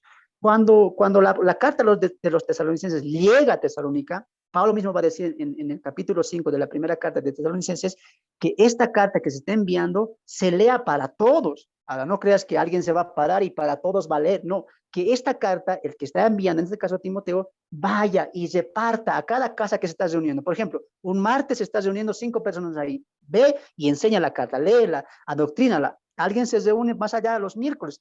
Así se iba formando la iglesia, no pienses que era como nosotros, un templo, personas ahí directamente, no. Era en casas, y una de las casas en las cuales estaba empezando era la casa de Jasón, ¿ya? Y los judíos atacan a Jasón, ya no ven a los apóstoles, pero sí atacan a Jasón, es más, lo encarcelan, pero este hombre seguramente es uno de estos hombres que tenía, como dice, prestigio, era noble, tenía algo, sustento económico un poco más alto, sale por fianza, ¿no? Es liberado. Entonces se comienza el alboroto. Y no creas que se va a quedar ahí. Los judíos que han empezado este alboroto no van a parar hasta echar a los apóstoles. Y mira lo que pasa en el verso 10. Ahora vamos a leer el verso 10, lo voy a leer yo, ¿ya? Verso 10 de Hechos 17. Estamos siguiendo la historia del apóstol Pablo, ¿ya? Inmediatamente los hermanos enviaron de noche, mira, a Pablo y Silas, están huyendo, están escapando. No es que salieron de buena manera, Pablo y Silas escaparon de las manos de los judíos que estaban alborotando la ciudad. Ahora, dice el texto ahí, ¿hasta dónde? Hasta Berea, que era una ciudad, la siguiente ciudad después de Tesalónica. Y ellos, habiendo llegado, entraron a la sinagoga. ¡Wow! Que Pablo no pierde tiempo. ¿Cuánto tenemos que aprender? Pablo, mira, está huyendo de Tesalónica con un alboroto grande que hay en Tesalónica, llega a Berea y lo primero que hace, ¿qué es? Si tomaremos un descanso, una siesta, a ver, nos hemos cansado, hemos escapado. No. Entraron a una sinagoga y claramente ahí vemos la prioridad del apóstol Pablo, que siempre era predicar el evangelio, ¿no? Entonces vemos ahí, recuerda esta escena. Ellos huyen de Tesalónica. No es que salen como salieron de Filipenses, no, ya nos vamos, no. Ellos escapan. Dice que ¿en qué momento? En la noche. ¿Y quiénes se los llevan? Los hermanos de Tesalónica. Algunos hermanos juntan a Pablo y Silas, y a Timoteo también, y se van. Dicen, vayan, escapen de aquí porque esto va a ser tremendo. Ahora, no piensas que el alboroto de Tesalónica queda ahí, no. Desde ese momento comienza una persecución, hermanos. Por eso les decía, es interesante entender el contexto o el trasfondo, perdón, porque esta población que era extensa en judíos ya tenía dominado a la población entera de Tesalónica. Y empieza, ¿qué cosa? La persecución. La persecución. Ahora entiendes por qué Pablo le dice, y ustedes han recibido la palabra en gran tribulación. Persecución, han soportado todo eso, porque ya había persecución en ese momento. Empezó la persecución para los que creían en el nombre de Cristo. ¿Ya? Y Pablo y Silas escapan hacia Berea. ¿Ya? Llegan a Berea y empiezan a predicar el evangelio en la sinagoga de los judíos. Ahora, mira las características, la diferencia entre los judíos de Berea y los judíos de Tesalónica. Hermana Magali, Hechos 17, 11 al 12. La diferencia, una actitud ejemplar de estos judíos de Berea. Hechos 17, 11 al 12. Amén. Escrito está. Y estos eran más nobles que los que estaban en Tesalónica, pues recibieron la palabra con toda solicitud, escudriñando cada día las escrituras para ver si estas cosas eran así. Así que creyeron muchos de ellos y mujeres griegas de distinción, y no pocos hombres. Amén. Amén. Una actitud de los hermanos judíos, ojo, judíos de Berea, que hasta el día de hoy es memorable. ¿Qué hermano, qué hermana, dígame, no sabe o no quisiera hacer? Siempre los pastores o los hermanos líderes comparamos y decimos, sean como los hermanos de Berea, tengan el espíritu bereano. ¿Sabes por qué? Por esto, pues, hermano. ¿Cómo era de ellos? Tan diferente, mira. Pablo llega a Tesalónica, no, aquí no queremos este evangelio, estamos felices como estamos, no queremos nada de saber de Jesús. Pero dice el texto ahí, y estos eran más nobles. Ojo que está hablando de judíos, porque entra a la sinagoga judía, no está hablando de gentiles. Entra a la sinagoga de los judíos y dice, estos judíos eran más nobles, distinción, que los de Tesalónica. ¿Por qué? Ahí está lo ejemplar. Recibieron la palabra con toda solicitud. No dijeron, no. Ellos dijeron, a ver, escuchemos. Pablo, ¿no? Sí, muy bien. Tú, Silas, adelante. Pueden exponer. Esa es una actitud. Ellos querían aprender. Tenían, dice ahí, ¿qué cosa? Solicitud, ganas de aprender. Qué interesante. Y dice ahí, pues recibieron la palabra con toda solicitud. Ahí está. Esto es lo ejemplar de ellos. Escudriñando cada día las escrituras. Wow, aquí hay mucha teología, hermanos. Pero a ver, vamos a ver esta parte. dice que el ejemplo de ellos era que ellos escudriñaban. Muy bien, Pablo, sí, la verdad, pueden exponer su evangelio, su doctrina. Acabaron de exponer, muy bien. Vamos a ir nosotros a nuestras casas, a nuestros hogares, y no es que vamos a decir amén nomás. Vamos a ir a escudriñar lo que Pablo y Silas han predicado. Y si es verdad bíblica, si la Biblia lo dice, o en este caso los rollos que ellos estudiaban lo dice, te creemos. Y a ver, díganme ustedes, Pablo que traía una teología de Dios, que era inspirado por el Espíritu Santo. Ahí te das de cuenta que la Biblia armoniza, hermanos. Había el Nuevo Testamento, Pablo abrió su Biblia y dijo, a ver, les voy a predicar Corintio, les voy a predicar el Nuevo Testamento para que haga conexión con el Antiguo Testamento. No, Pablo estaba predicando verbalmente el Evangelio, sí, pero como esa predicación, para que veas que era eficiente, que era de Dios, calzaba con lo que ellos tenían para ese entonces, que es el Antiguo Testamento. He ahí la inerrancia de las Escrituras. La Biblia no se contradice, porque si no fuera palabra, si fuera un invento de Pablo, los bereanos que escudriñaban todos los días, ¿qué dijeron? Ajá, aquí hemos descubierto, Pablo, lo que dijiste es una mentira, aquí no hay eso. No, lo que dijiste es verdad. ¿Por qué? Porque tú estás inspirado por Dios y el Antiguo Testamento que ellos tenían estaba inspirado por Dios. Inerrancia de las Escrituras. La Biblia no se equivoca, es única. Qué impresionante, hermanos. Y gracias a la predicación de ellos, ya que muchos judíos creyeron, dice ahí el texto, muchos, ¿qué diferencia, no? Llega a la sinagoga de los tesalonicenses, algunos creyeron, pero llega a la sinagoga de los bereanos, ¿qué pasa ahí? Muchos creyeron. ¿Qué diferencia?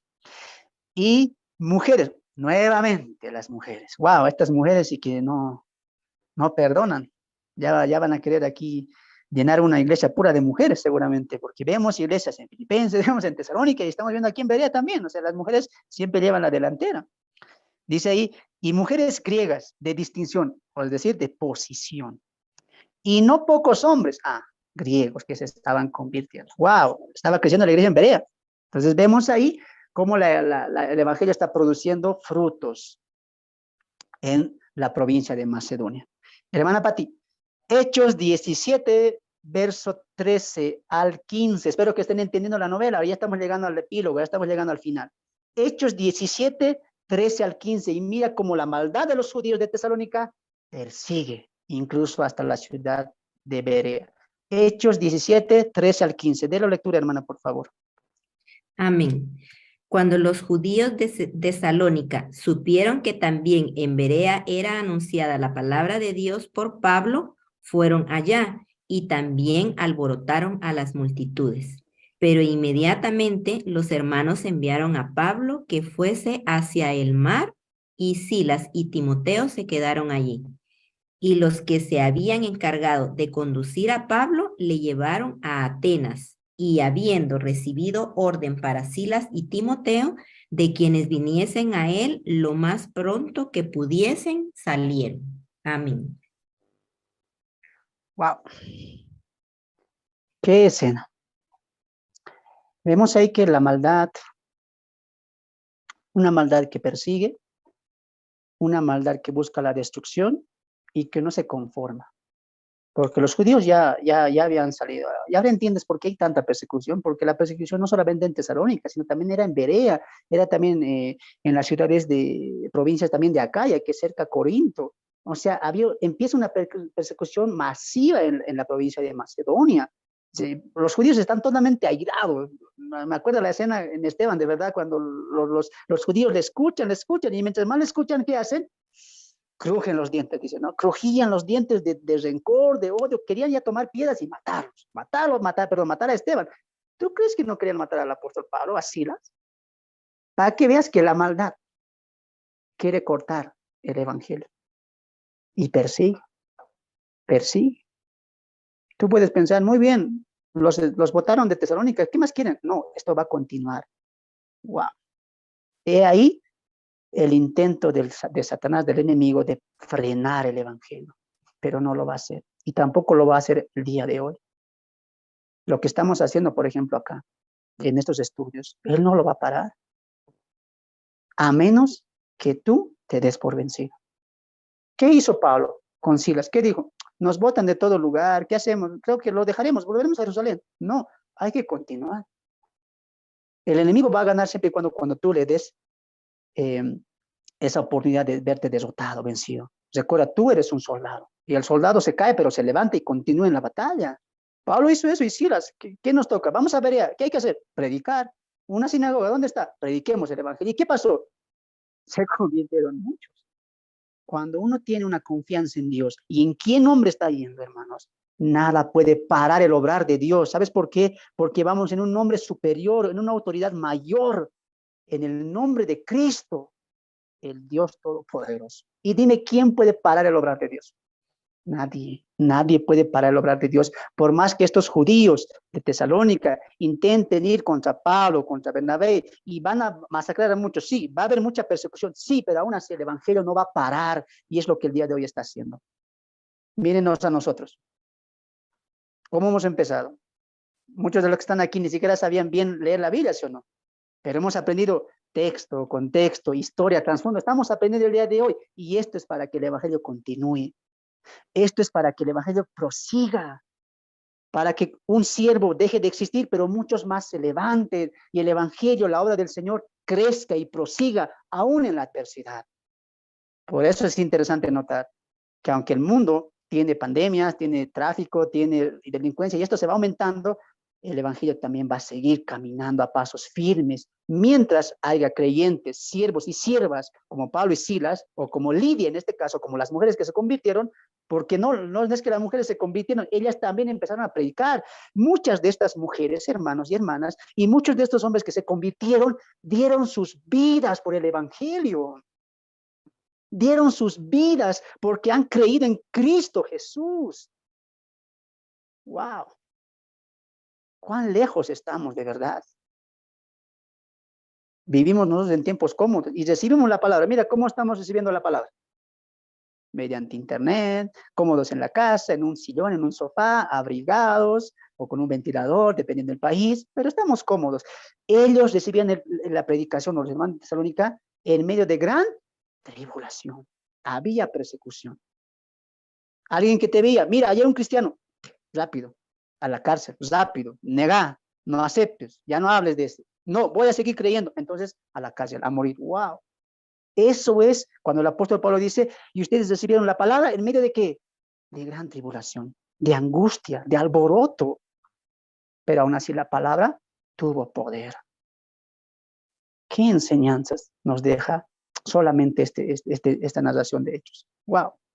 De verdad que tenemos que ser personas, hermanos, más, pero más fervientes en la palabra, que esto no solamente sea un inicio en tus estudios, sino que sea un inicio para que tú salgas y empieces a proclamar el evangelio. Ya, entonces vemos que muchos se han convertido. Y dime tú, ¿en algún momento falló el apóstol Pablo? Ningún momento. Él pasó las circunstancias.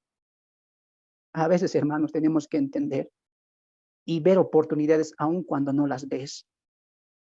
Tú puedes decir, pero es que, hermano, yo soy mayor, o soy muy joven, o es que tengo esto, o es que no tengo esto también. Tú ves ese obstáculo, pero Pablo, la fe de Pablo, la convicción de Pablo sobrepasa las circunstancias, y esa es la fe cristiana. La fe cristiana que ama el evangelio, que quiere predicar el evangelio, que quiere vivir para Cristo, no mira las circunstancias, pasa por encima de ellas y predica a Cristo a tiempo y fuera de tiempo. ¿Y el resultado cuál es? Fruto. Cuando lo haces con el principio, creyendo y confiando en quién está detrás de ti, en qué nombre vas, la palabra va a dar efecto, porque dice la Biblia que la palabra no vuelve vacía. ¿Crees tú en eso? Si crees en eso, tú no vas a mirar más las circunstancias. Los que es que no tengo, los que es que no puedo, los que es que me falta, los que es que no tengo, no.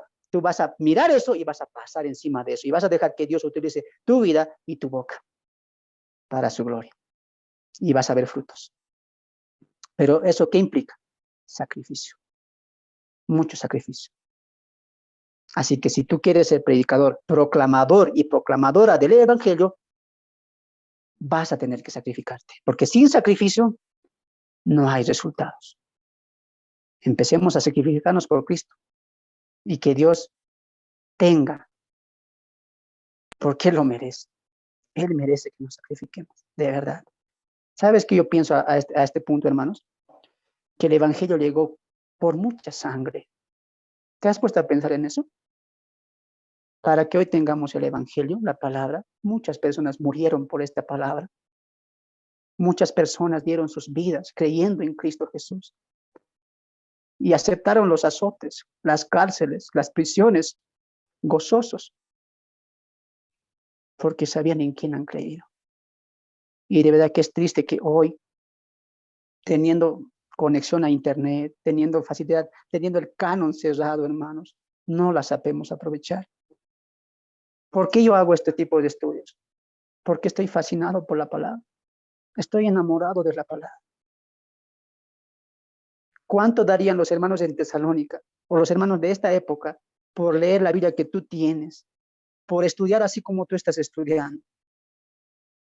¿Cuánto ellos darían? Y tú que tienes la posibilidad, no lo haces, no obras para Él. Es tiempo de reflexionar, hermanos. Si tú tienes esta Biblia, es porque muchos hombres y mujeres dieron su vida para que el Evangelio continúe. Es hora de que tú y yo empecemos a dar nuestras vidas para que las futuras generaciones crean el verdadero Evangelio en Cristo Jesús, el Rey de Reyes. Así que empecemos a proclamar el Evangelio. Wow, de verdad, perdón, ya estoy predicando, hermano, no me pagan ustedes. A veces, hermanos, la palabra es así, de verdad, que quebranta, que trasciende y de verdad que es momento de reflexionar, porque de eso se trata, de que la Biblia nos transforme, nos equipe y también nos confronte, ¿verdad? Entonces, veamos ahí esta historia que de verdad hay mucha tela por cortar y de verdad que a mí me está sorprendiendo cada vez más y quiero que por lo menos lleguemos al final de esto, ¿ya? Nos hemos quedado en el verso 15, ¿no es cierto? Hermana Magali, hasta ahí vamos a leer el verso 15, yo creo, sí, ya llegamos al final. Bueno, concluimos la historia. ¿De qué manera? Pablo y Silas llegan a Berea, se convierten muchos, pero recuerden que si los judíos de Tesalónica llegan a Berea es porque las ciudades eran colindantes, estaban cerca, Tesalónica estaba cerca de Berea, ¿ya? Entonces, ¿Pablo qué hace?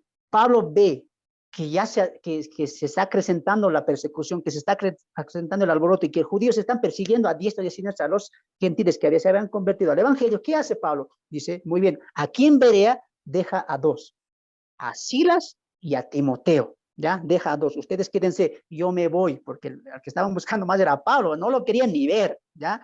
Pablo, ¿a dónde escapa? Pablo escapa a Atenas. Y de Atenas, ¿a dónde creen que pasa? A Corinto. Y desde ahí escribe la carta a los tesalonicenses, ¿ya? Solamente para cesar todo esto. Aunque se quedan Timoteo y Bernabé, Silas en Berea, más tarde Silas vuelve al encuentro ¿con quién? Con Pablo, ¿ya? Ellos empiezan el evangelio en Corinto y solamente se queda Timoteo.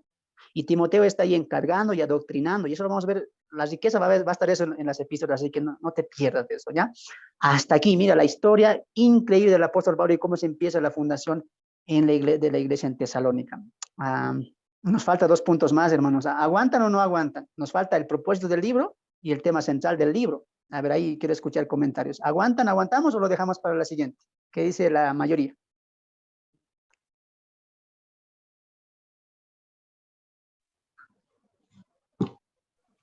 Aguantamos. Bueno, yo sí. Yo también sí. Sí, aguantamos. Firmes como todos soldados de Cristo. Amén. A ver, las hermanas mujeres, a ver, han hecho mucho protagonismo aquí en la historia y espero que lo estén haciendo también hoy.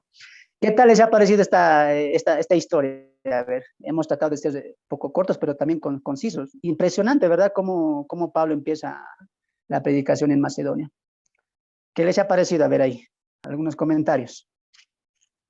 Amén. En lo personal me ha parecido muy interesante porque Pablo realmente nos enseña ese deseo y esa fuerza y la voluntad que tiene de llevar la palabra, y en estas ciudades pues se le abrieron realmente las puertas porque habían sinagogas y podía cumplir el fundamento que él llevaba ahí sí que la gran comisión, ¿verdad? Y tan bonito ver aquí que fue creciendo la iglesia a pesar de de toda la amenaza y de toda la persecución, y también ver las mujeres que se fueron integrando también a la palabra, al estudio, a evangelizar, estaban en la disposición desde siempre.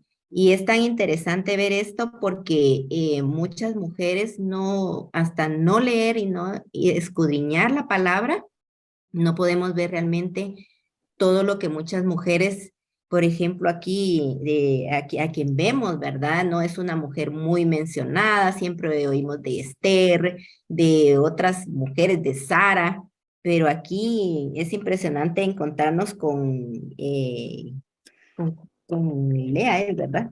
Entonces es tan interesante conocer de otras mujeres y de esa manera involucrarnos, y hasta el día de hoy también tenemos esa persecución. La iglesia sigue con la persecución, y más en estos tiempos, en todo lo relativo, toda la relatividad que ha venido al mundo versus lo absoluto. Yo creo que es tan interesante. Yo creo que en lo personal me está dejando mucha enseñanza y que aprender de Pablo, de no buscar las excusas, y en donde tengamos la oportunidad hablar de la palabra. Yo tengo una frase que digo que a donde vayamos, si tenemos la oportunidad de hablar de la palabra, lo hagamos, porque somos una Biblia andante, que quizá el hermano Fernando decía, tenemos la dicha de tener una Biblia que muchos no la pueden tener, y la única Biblia quizá que estas personas escuchen sea nuestra palabra, así como en estos tiempos. Amén. Amén. Y es verdad, es verdad. Ustedes no piensen siempre. Mira, la hermana decía algo cierto, porque no sabemos los nombres de estas mujeres, no lo sabemos. Lo que sí sabemos es que eran muchas, sí, eran muchas, pero no lo sabemos el nombre. Y estas mujeres también propagaban el evangelio. Pero aunque, mira, aquí hay una enseñanza, porque aunque el hombre no sepa tu nombre y tú seas una hermana humilde que tiene una Biblia y que enseña 2 a 3, pero estás cumpliendo la gran comisión, aunque el mundo no lo reconozca y no seas un gran mujer en este caso, conocida en el mundo, para el mundo, pero eres conocida para Dios. Dios conoce tus obras y lo que estás haciendo. Y eso es lo que tiene que ser primario en tu vida. Yo voy a hacer las cosas no para que el mundo me conozca, sino para que Dios sepa que desde aquí, en mi país, en mi ciudad, en mi localidad, hay una mujer que es ferviente, como esta mujer Lidia, oraba fervientemente y Dios le cumplió. Seguramente ella pedía, Señor, mándanos tu palabra, Señor, ¿qué debo hacer? Hazme hacer tu voluntad. Apareció un Pablo. Qué interesante, hay mucha, pero mucha enseñanza, así que de verdad es que es un momento de reflexionar y entender que tú y yo estamos llamados a servir a Cristo. Aunque el mundo no nos conozca, lo importante es que Cristo nos conozca. Muy bien, entonces ahí aprendemos mucho más. Vamos a tener comentarios también después. Avanzamos. El propósito del libro. El propósito del libro. Ambas cartas del apóstol Pablo, tanto la primera como la segunda carta a Tesalonicenses, tiene 3 principios. 3 principios o 3 propósitos. Número 1, confirmar a los hermanos las verdades elementales del evangelio. Eso es muy importante. Como les decía, ¿quién se quedó en Berea para que vaya posteriormente a Tesalónica? Y sabemos eso por las 2 cartas, Timoteo. Ahora, no es que Pablo le dijo a Timoteo, ahí en un rinconcito nomás vas a esconderte y de ahí vas a mirar desde ojo nomás cómo pasan las cosas. No, Timoteo se quedó en Tesalónica para confirmar, para consolar, para apoyar, tanto así que muchos eruditos, y yo también concuerdo en eso, que el primer pastor de Tesalónica fue Timoteo, porque pasó mucho tiempo con ellos. Es más, él va a ser el que va a llevar la carta. Entonces, vemos ahí que Pablo, guiado por el Espíritu Santo, deja a un siervo tan eficiente como es Timoteo. Wow, entonces ahí vemos cómo Dios va formando el equipo de trabajo. ¿Te das de cuenta? Y cada uno es importante, porque imagínate que no hubieran reclutado a Timoteo y estuvieran solamente Pablo y Silas. Pero mira cómo Dios sustenta el ministerio y coloca qué cosa, con siervos para que ayuden en el ministerio. Wow, Dios, hermanos, nunca te va a dejar solo, nunca te va a dejar sola cuando tu corazón, tu principio es predicar el evangelio. No te sientas sola. Muy pronto va Dios a incluir ahí un Timoteo o una Lidia en tu vida. Así que pide a Dios, porque Dios va a dar, siempre y cuando repites ese cálculo, tus principios sean correctos. El predicar a Cristo siempre de corazón, ¿ya? Pues vemos ahí el obrar y la mano de Dios en el ministerio del apóstol Pablo. Principio número 3, o propósito número 2, perdón. Fortalecerlos en medio de gran tribulación. No voy a leer los textos por cuestión de tiempo. En Tesalonicenses capítulo 3, verso 3 al 5, y en 1 Tesalonicenses 4, 1 al 2, seguramente algunos ya lo han leído, el marco también es del apóstol Pablo fortalecerse. Aún están pasando tribulación, aún se están viendo las persecuciones, pero en medio de eso siguen soportando, porque cuando Timoteo llega a Pablo y dice, dame las noticias, ¿cómo está la iglesia? Porque Pablo estaba desesperado. Timoteo llega a Pablo ya en Corinto y le dice, mira, la iglesia está así, había persecución, sí, hay todavía trifulcas, alborotos, sí, pero la iglesia está firme, Pablo, la iglesia está conforme. Y Pablo dice, wow, yo me alegro, Señor, ¿cómo puedo darte gracias? Dice Pablo en Tesalonicenses 2 o 3, si no me equivoco. Y él da gracias, Señor, de verdad, gracias, porque ellos están ahí, él pensaba que hay tribulación, hay persecución, la iglesia se va a perder, se va a desaparecer. Ese era el temor de Pablo, pero mira cómo Dios obra, de verdad, cuando es una palabra y la crees y esa palabra es verdad, hermanos, no hay nadie que puede parar, no hay nadie, de verdad, no hay nadie que puede parar eso en un ministerio o en una propia vida. Entonces, Pablo dice, se sorprende, dice Dios, wow, de verdad que tú eres grande y que tú preservas a tus hijos y a tus hijas, ¿no? Entonces, el segundo propósito era ¿qué cosa? Fortalecer a los hermanos en Tesalónica que soporten la tribulación y que crezcan en el evangelio, ¿ya? Y para eso también envía nuevamente a Timoteo. Propósito número 3, consolarlos a ellos en cuanto al regreso de Cristo. Y esto es interesante, que lo vamos a ver ya en la segunda parte aquí, porque aunque Pablo, y esta parte, hermanos, muchos de los teólogos no llegan a un acuerdo, ¿ya? Porque mientras unos piensan, según Hechos 17, porque dice, como Pablo acostumbraba, fue 3 sábados, y ahí rápidamente uno piensa, entonces 3 sábados, cerca de un mes. Pablo estuvo cerca a un mes en Tesalónica. Hay un grupo que piensa así. Y el otro grupo piensa de esta manera. 3 meses para lo que vemos en Tesalónica, y eso es muy importante ver el libro en un trasfondo histórico, los 2 libros, para lo que vemos en las 2 cartas, muchos piensan que no ha sido solamente un mes. Posiblemente ha sido por lo menos 3, 4, hasta 5 meses que Pablo estaba ahí edificando para que se levante una turba en un mes.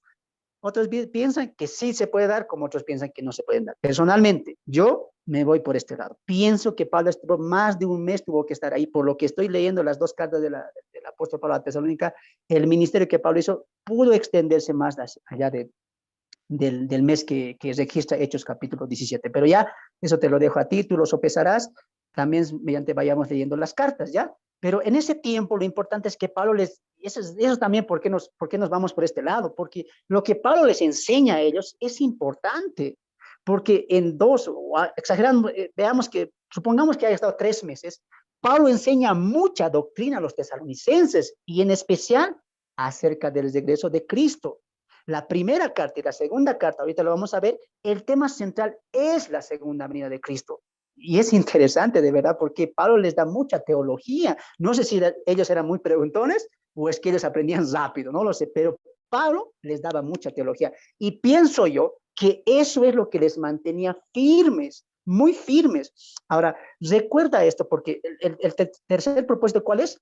Consolarlos en cuanto al regreso de Cristo. ¿Qué estaba pasando en Tesalónica? Persecución, matanzas, encarcelamientos. Muchos de los creyentes habían muerto, ya estaban muriendo, la persecución era tremenda. Por eso Pablo escribe en Tesalonicenses capítulo 4 diciendo, en cuanto a los muertos, a los primeros, no os preocupéis como aquellos que no tienen esperanza, dice, ¿no? Porque ellos a la final trompetas resucitarán y todo eso. Ya ve, Pablo está apuntando a eso. La pregunta era eso. Pablo, los tesalonicenses, ve y pregunta a Pablo, ¿y qué va a pasar con los que están muriendo? Están muriendo. Y Pablo consuela ¿con qué? Con el regreso de Cristo. Seremos arrebatados y los muertos en Cristo resucitarán primero. Mira cómo el libro se va uniendo cuando vemos el trasfondo también del libro, ¿ya?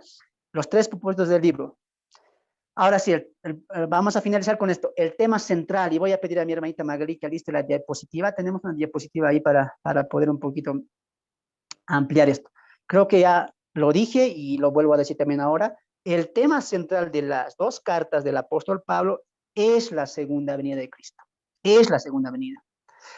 Algunos nombres con los que se conoce la segunda venida, ¿cuáles? El día del Señor, el día de Jehová.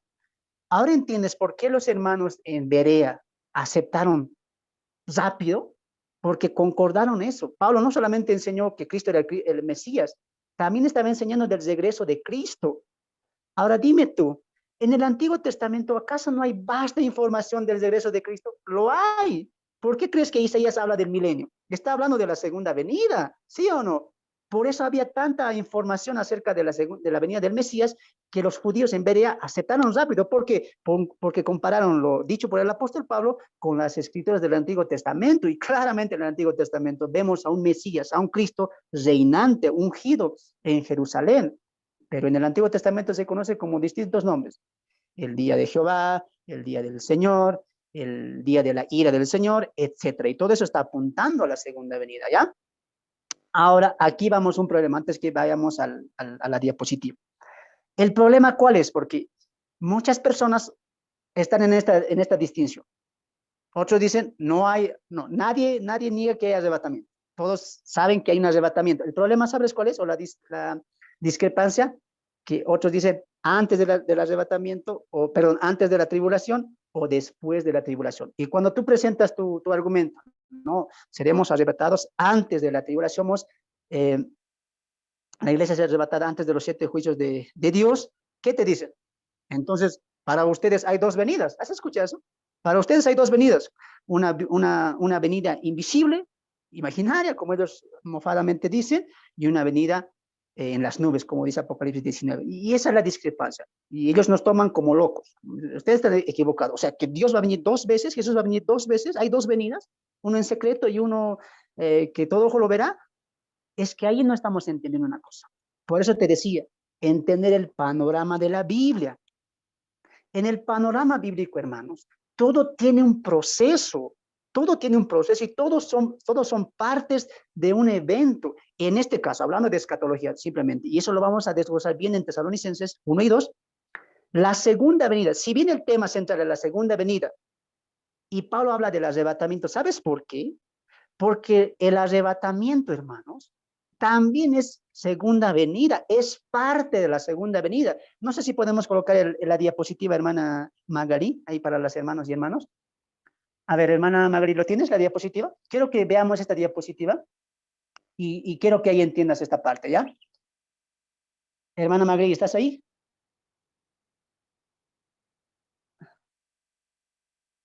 Ahí está. Acércamelo un poco, por favor. A ver. Hay un poquito más, un poquito menos.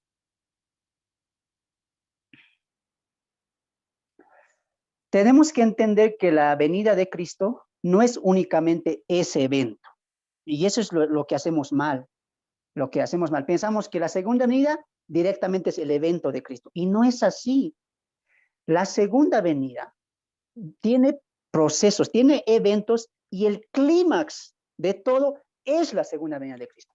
Por ejemplo, el arrebatamiento de la iglesia también es parte de la segunda venida de Cristo. Por eso Pablo habla en Tesalonicenses 4, y nosotros los que quedamos seremos arrebatados juntamente con Cristo en el aire. Pero rápidamente en el capítulo 5, ¿qué habla? De la segunda venida. Y hay muchos que dicen, ahí está, arrebatamiento y segunda venida es lo mismo. En teoría o en paralelismo es lo mismo. ¿Sabes por qué? Porque también forma parte de la segunda venida, pero son eventos distintos. Y mira, la segunda venida de Cristo está relacionada con 4 eventos. Número 1, el arrebatamiento de la iglesia.